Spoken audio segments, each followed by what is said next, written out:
Whenever a deforming force is applied on an object, its configuration gets changed. This is due to the fact that normal position of the molecules or atoms of the object gets changed. As a result, an internal restoring force comes into action, which tends to bring the object back to its original configuration.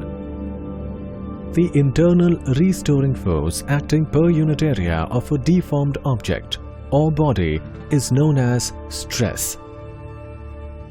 If the object does not undergo permanent change in configuration, then the restoring force is equal and opposite to the external deforming force applied.